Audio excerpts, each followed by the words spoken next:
നമസ്കാരം. മലയാളി വാർത്ത ഇൻസൈഡിലേക്ക് സ്വാഗതം. സമൂഹ മാധ്യമത്തിലൂടെ ഇന്നലെ അമേരിക്കൻ പ്രസിഡന്റ് ഡൊണാൾഡ് ട്രംപാണ് ഇന്ത്യയും പാകിസ്ഥാനും തമ്മിലുള്ള വെടിനിർത്തൽ പ്രഖ്യാപിക്കുന്നത്. ഇത് സംബന്ധിച്ച വിശദമായ റിപ്പോർട്ട് ഇപ്പോൾ CNN നൽകുന്നു. ഇന്ത്യയും പാകിസ്ഥാനും തമ്മിലുള്ള സംഭാഷണങ്ങൾക്ക് അമേരിക്ക വേദിയൊരുക്കിയെന്നാണ് CNN പറയുന്നത്. വെള്ളിയാഴ്ച രാവിലെ US-ന് ഭയാനകമായ ഒരു രഹസ്യാന്വേഷണ വിവരം ലഭിക്കുന്നു.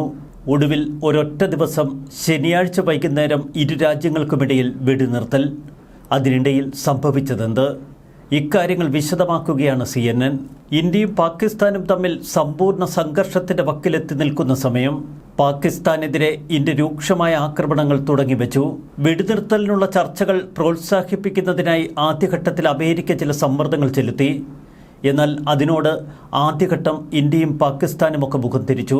തങ്ങൾ അടിവാങ്ങി കൂട്ടുകയാണ് എന്ന് തിരിച്ചറിഞ്ഞ പാകിസ്ഥാൻ പിന്നീട് അമേരിക്കയെ സമീപിക്കുന്നു. എന്നാൽ അതിനു മുൻപ് അമേരിക്കയിൽ പലതും സംഭവിച്ചു. വെള്ളിയാഴ്ച രാവിലെ US-ന് ഭയാനകമായ രഹസ്യാന്വേഷണ വിവരങ്ങൾ ലഭിക്കുന്നു. ഈ രഹസ്യാന്വേഷണ വിവരങ്ങളെക്കുറിച്ച് US വ്യക്തമാക്കുന്നില്ല. പക്ഷേ അതിഭയാനകമെന്നാണ് US വിശേഷിപ്പിക്കുന്നത്. രഹസ്യാന്വേഷണത്തിൻ്റെ സ്വഭാവം ഉൾക്കൊള്ളുന്നതുകൊണ്ട് ആ രഹസ്യാന്വേഷണ വിവരം പുറത്തു പറയാൻ പറ്റില്ല എന്നാണ് അമേരിക്കയുടെ നിലപാട്. അമേരിക്ക പോലും നടുങ്ങിപ്പോയ ഈ രഹസ്യാന്വേഷണ വിവരത്തെ തുടർന്ന് JD വാൻസ് ഡൊണാൾഡ് ട്രംപിനെ കാണുന്നു. അതിന് തൊട്ടു മുൻപ് JD വാൻസ് ഇടക്കാല ദേശീയ സുരക്ഷാ ഉപദേഷ്ടാവും സ്റ്റേറ്റ് സെക്രട്ടറിയുമായ മാർക്കോ റൂബിയോയുമായി ഇക്കാര്യം പങ്കുവയ്ക്കുന്നു. White House chief of staff Susie Wiles ഈ വിഷയത്തിൽ ഇടപെടുന്നു. ഇവർ മൂന്നുപേരും തമ്മിലുള്ള കൂടിയാലോചനയിൽ അടിയന്തരമായി ഡൊണാൾഡ് ട്രംപിനെ വിവരം ധരിപ്പിക്കണമെന്നും US നേതൃത്വത്തിൽ നിന്ന് അടിയന്തര നടപടി സ്വീകരിക്കണമെന്നും തീരുമാനമെടുക്കുന്നു. തുടർന്നാണ് വാൻസ് ഇന്ത്യൻ പ്രധാനമന്ത്രി നരേന്ദ്രമോദിയെ ഫോണിൽ വിളിക്കുന്നത്. തനിക്ക് ലഭിച്ച രഹസ്യാന്വേഷണ വിവരത്തെക്കുറിച്ച് ഇന്ത്യൻ പ്രധാനമന്ത്രിയുമായി JD വാൻസ് പങ്കുവയ്ക്കുന്നു. ഈ വിവരം ഡൊണാൾഡ് ട്രംപിനെ അറിയിച്ചുവെന്നാണ് JD വാൻസ് ഇന്ത്യൻ പ്രധാനമന്ത്രിയോട് പറഞ്ഞത്. വാരാന്ത്യത്തിൽ അതിരൂക്ഷമായ സംഘർഷത്തിലേക്ക് കാര്യങ്ങൾ കടക്കുമെന്ന് JD വാൻസ് പ്രധാനമന്ത്രി നരേന്ദ്രമോദിയെ ധരിപ്പിച്ചു. ആണവായുധങ്ങളുള്ള രണ്ട് രാഷ്ട്രങ്ങൾ തമ്മിലുള്ള യുദ്ധം അപകടകരമാണ് എന്ന് JD വാൻസ് നരേന്ദ്രമോദിയെ ഓർമ്മപ്പെടുത്തി. നിങ്ങൾ ആശയവിനിമയത്തിലേക്ക് കടക്കണമെന്ന് അമേരിക്കയുടെ സമ്മർദ്ദം. 2 ദിവസം മുൻപ് ഇതേ JD വാൻസ് പറഞ്ഞത് മറ്റൊരു പ്രസ്താവന: അടിസ്ഥാനപരമായി ഞങ്ങളുടെ കാര്യമല്ലാത്ത ഒരു യുദ്ധത്തിൽ US ഇടപെടില്ല. എന്നാൽ എന്തുകൊണ്ട് പെട്ടെന്ന് ഇക്കാര്യത്തിൽ ഒരു വഴിത്തിരിവുണ്ടായി? അമേരിക്കയെ പാകിസ്ഥാൻ സമീപിച്ചിരുന്നുവെന്നാണ് ഇപ്പോൾ പുറത്തുവരുന്ന വിവരം. ഇന്ത്യയുടെ മാരകമായ പ്രഹരത്തിൽ തളർന്ന പാകിസ്ഥാൻ അറ്റകൈക്ക് മുതിർന്നേക്കുമോ എന്ന ഭയം അമേരിക്കയ്ക്ക് പോലുമുണ്ടായി. നമുക്ക് ചെയ്യാൻ കഴിയുന്നത് ഈ ആളുകളെ അല്പം സംഘർഷം കുറയ്ക്കാൻ പ്രോത്സാഹിപ്പിക്കുക മാത്രമാണ്. പക്ഷേ അടിസ്ഥാനപരമായി ഞങ്ങളുടെ കാര്യമല്ലാത്ത യുദ്ധത്തിൻ്റെ മധ്യത്തിൽ ഞങ്ങൾ ഇടപെടാൻ പോകുന്നില്ല എന്നാണ് നേരത്തെ JD വാൻസ് ഫോക്സ് ന്യൂസിനോട് പറഞ്ഞത്. 2 ദിവസം പിന്നിട്ടപ്പോൾ ശനിയാഴ്ച പ്രധാനമന്ത്രി നരേന്ദ്രമോദിയുമായി നേരിട്ട് സംസാരിക്കുന്ന JD വാൻസ് ഒപ്പം പാകിസ്ഥാനുമായി നിരന്തര സംഭാഷണങ്ങൾ. തീവ്രവാദം ലഘൂകരിക്കാനുള്ള ഓപ്ഷനുകൾ പാകിസ്ഥാൻ മുന്നോട്ട് വയ്ക്കണമെന്ന് JD വാൻസ് ആവശ്യപ്പെട്ടു. നേരത്തെ നയതന്ത്ര തലത്തിൽ ഇന്ത്യ പുറത്തിറക്കിയ ഉത്തരവുകൾ ഒരു കാരണവശാലും പിൻവലിക്കില്ല എന്ന നിലപാട് തുടർന്ന് ഇന്ത്യ സ്വീകരിച്ചു. അക്കാര്യത്തിൽ യാതൊരു മയപ്പെടുത്തലിനും അമേരിക്ക ശ്രമിച്ചില്ല. പകരം ഇപ്പോൾ തുടരുന്ന സംഘർഷം ഉടനടി നിർത്തണം, അതിലൊരു ധാരണയുണ്ടാക്കണം എന്ന് മാത്രമാണ് അമേരിക്ക ആവശ്യപ്പെട്ടത്. പഹൽഗാം കൂട്ടക്കൊല നടന്ന സന്ദർഭത്തിൽ കുടുംബത്തോടൊപ്പം ഇന്ത്യയിലേക്ക് ഔദ്യോഗിക സന്ദർശനത്തിനെത്തിയ US വൈസ് പ്രസിഡന്റ് JD വാൻസിന് കാര്യങ്ങൾ വ്യക്തമായി അറിയാം. പ്രധാനമന്ത്രി നരേന്ദ്രമോദിയുമായി അദ്ദേഹം ഒരു പ്രത്യേക ബന്ധം സ്ഥാപിച്ചിട്ടുണ്ട്. തുടർന്ന് മാർക്ക് റൂബിയോയും മറ്റ് സ്റ്റേറ്റ് ഡിപ്പാർട്ട്മെന്റ് ഉദ്യോഗസ്ഥരും ന്യൂഡൽഹിയിലെയും ഇസ്ലാമാബാദിലെയും തങ്ങളുടെ സഹപ്രവർത്തകരെ വിളിച്ചു. ട്രംപ് ഭരണകൂടം നേരിട്ട് ചർച്ചകളിൽ ഉൾപ്പെട്ടില്ല.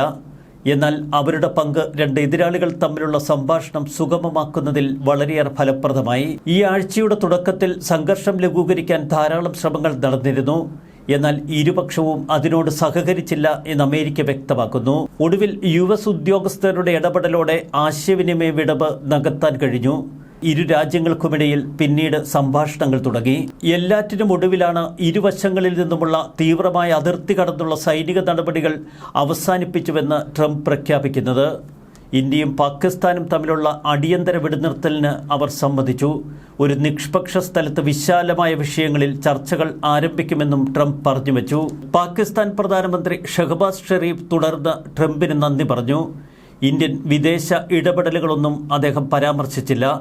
വെടിനിർത്തൽ ഇരു രാജ്യങ്ങളും തമ്മിൽ നേരിട്ട് അംഗീകരിച്ചതായി വിദേശകാര്യ സെക്രട്ടറി വിക്രം മിശ്രി തുടർന്ന് വാർത്താ സമ്മേളനത്തിൽ വ്യക്തമാക്കി. ട്രംപ് വെടിനിർത്തൽ തീരുമാനം പ്രഖ്യാപിച്ചതിന് തൊട്ടുപിന്നാലെ ന്യൂഡൽഹിയിൽ നിന്നോ ഇസ്ലാമാബാദിൽ നിന്നോ ഔദ്യോഗിക സ്ഥിരീകരണം ലഭിക്കുന്നതിന് മുൻപ് തന്നെ യുഎസിന്റെ മധ്യസ്ഥത സംബന്ധിച്ച അവകാശവാദങ്ങളെ ന്യൂഡൽഹി നിസ്സാരവൽക്കരിക്കുന്നതായി മാധ്യമങ്ങളിൽ വാർത്ത വന്നു. ഇന്ത്യയുടെയും പാകിസ്ഥാന്റെയും director general of military operations നേരിട്ട് നടത്തിയ വെടിനിർത്തൽ ചർച്ചകളാണ് വിജയത്തിലെത്തിയത് എന്ന് ഇന്ത്യയുടെ വിദേശകാര്യ സെക്രട്ടറി വിക്രം മിശ്രി പറഞ്ഞു. തുടർന്ന് അമേരിക്ക കാര്യങ്ങൾ കൂടുതൽ വ്യക്തമാക്കി. സംഘർഷം രൂക്ഷമായാൽ ഗുരുതരമായ അപകട സാധ്യതയുണ്ട് എന്ന് ഇരു രാജ്യങ്ങൾക്കും ബോധ്യപ്പെട്ടു. രണ്ടാമത് വൈറ്റ് ഹൗസ് ഭരണകൂടത്തിന്റെ ശക്തമായ ഇടപെടൽ. ഇതിനെ തുടർന്നാണ് ഇന്ത്യയും പാകിസ്ഥാനും തമ്മിലുള്ള വെടിനിർത്തൽ യാഥാർത്ഥ്യമായത്. വിശാലമായ വിഷയങ്ങളിൽ ചർച്ച നടത്താൻ ഇന്ത്യയും പാകിസ്ഥാനും തമ്മിൽ തീരുമാനമെടുത്തു എന്ന അമേരിക്കൻ വാദം തുടർന്ന് ഇന്ത്യ തള്ളിക്കളഞ്ഞു.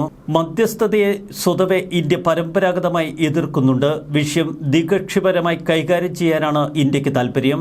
1999 ജൂലൈ കാർഗിൽ യുദ്ധം കൊടുമ്പിരി കൊണ്ടു നിൽക്കുന്ന സമയം. അന്ന് US പ്രസിഡന്റായിരുന്ന ബിൽ ക്ലിന്റൺ പാകിസ്ഥാൻ പ്രധാനമന്ത്രി നവാസ് ഷെരീഫിനെ വാഷിംഗ്ടണിലേക്ക് ക്ഷണിച്ച് ആതിഥേയത്വം നൽകി. ഇന്ത്യൻ ഭരണത്തിലുള്ള പ്രദേശത്ത് നിന്ന് സൈന്യത്തെ പിൻവലിക്കാൻ ശക്തമായ സമ്മർദ്ദമാണ് അന്ന് നവാസ് ഷെരീഫിന് മേൽ US ചെലുത്തിയത്. എന്നാൽ ശനിയാഴ്ച രാത്രി വെടിനിർത്തൽ കരാർ ലംഘിച്ചുകൊണ്ടുള്ള പാകിസ്ഥാന്റെ ആക്രമണം ട്രംപിന് വലിയ ക്ഷീണമായി. അമേരിക്കൻ പ്രസിഡന്റ് ഡൊണാൾഡ് ട്രംപിന്റെ നേതൃത്വത്തിൽ നിലവിൽ വന്ന വെടിനിർത്തൽ കരാറിന് പാകിസ്ഥാൻ യാതൊരുവിധ വിലയും കൽപ്പിച്ചില്ല എന്ന് ഇന്ത്യ അടക്കമുള്ള രാജ്യങ്ങൾ പരിഹസിച്ചു. തുടർന്ന് Marco Rubio Pakistan army chief general Asim മുനീറുമായി ബന്ധപ്പെട്ടുവെന്നാണ് അമേരിക്കയിൽ നിന്നുള്ള വാർത്തകൾ. മുനീറുമായി റൂബിയോ സംഭാഷണം നടത്തിയതോടെ കാര്യങ്ങളിൽ വ്യക്തമായ തീരുമാനത്തിലെത്തി. ഇന്നലെ ഉച്ചകഴിഞ്ഞ് ഇന്ത്യയുടെ സുപ്രധാനമായ ഒരു തീരുമാനം. ഇനി യുദ്ധസിദ്ധാന്തം ഇന്ത്യ പുനർനിർവചിക്കും. ഇനിയൊരു ഭീകരാക്രമണം ഇന്ത്യയുടെ നേർക്കുണ്ടായാൽ അത് യുദ്ധപ്രഖ്യാപനമായി ഇന്ത്യ കണക്കാക്കും. മണിക്കൂറുകൾക്കുള്ളിൽ ഇന്ത്യയും പാകിസ്ഥാനുമിടയിലുള്ള നിയന്ത്രണ രേഖയ്ക്കിടയിൽ അതിശക്തമായ വെടിവെപ്പുമായി പാകിസ്ഥാൻ കളത്തിലിറങ്ങി. തുടർന്ന് ഇന്ത്യൻ സേന അതിശക്തമായി തിരിച്ചടിച്ചു. ഇന്ത്യ പാകിസ്ഥാനുമായി ഒരു വലിയ യുദ്ധത്തിലേക്ക് നീങ്ങാൻ ആഗ്രഹിച്ചില്ല. ഇരുപക്ഷവും പരസ്പരം മതിയായ നാശനഷ്ടങ്ങൾ വരുത്തിവെച്ചിരിക്കുന്നുവെന്ന് അമേരിക്ക വിശദീകരിക്കുന്നു. പാകിസ്ഥാനിലെ നിരവധി വ്യോമത്താവളങ്ങൾക്ക് കേടുപാടുണ്ടാക്കിയതായി ഇന്ത്യ അവകാശപ്പെടുന്നുവെന്ന് അമേരിക്ക പറയുന്നു. ലാഹോറിലെ എയർ റഡാർ സംവിധാനം പിടിച്ചെടുത്തു. അതിർത്തി കടന്നുള്ള കൂടുതൽ ആക്രമണങ്ങൾ ആസൂത്രണം ചെയ്തിരുന്നതായി ഇന്ത്യയിൽ നിന്നുള്ള വിവരങ്ങളുണ്ട് എന്ന് അമേരിക്ക.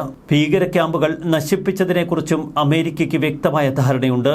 പഹൽഗാം ഭീകരാക്രമണത്തിന് മറുപടിയായി ഇന്ത്യ നടപ്പിലാക്കിയ സൈനിക നടപടികൾ ഇത് പാകിസ്ഥാനിൽ വലിയ നാശനഷ്ടങ്ങളാണ് വരുത്തിവെച്ചത് എന്ന് വ്യക്തം. അന്തർദേശീയ മാധ്യമങ്ങൾ ഇത് സംബന്ധിച്ച കൂടുതൽ വീഡിയോകളും വാർത്തകളുമൊക്കെ ഇപ്പോൾ പുറത്തുവിടുന്നു. തുടർന്ന് ഇന്ത്യയിലെ സാധാരണക്കാർക്ക് നേരെ പാകിസ്ഥാനിൽ നിന്ന് ശക്തമായ ഷെല്ലാക്രമണങ്ങൾ.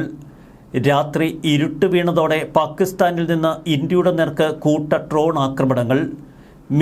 ഫത്ത മിസൈൽ ഉൾപ്പെടെ പാകിസ്ഥാൻ തൊടുത്തതോടെ ഇന്ത്യ കോപാകുലരായി. പിന്നീട് ഇന്ത്യ അതേ നാണയത്തിൽ തിരിച്ചടിച്ചു. 3 ദിവസത്തിനിടയിൽ പാകിസ്ഥാനിലെ നിരവധി സൈനിക പോസ്റ്റുകൾ, സൈനിക കേന്ദ്രങ്ങൾ, വ്യോമത്താവളങ്ങൾ, ഭീകരവാദ കേന്ദ്രങ്ങൾ എന്നിവയൊക്കെ തകർത്തെറിഞ്ഞു.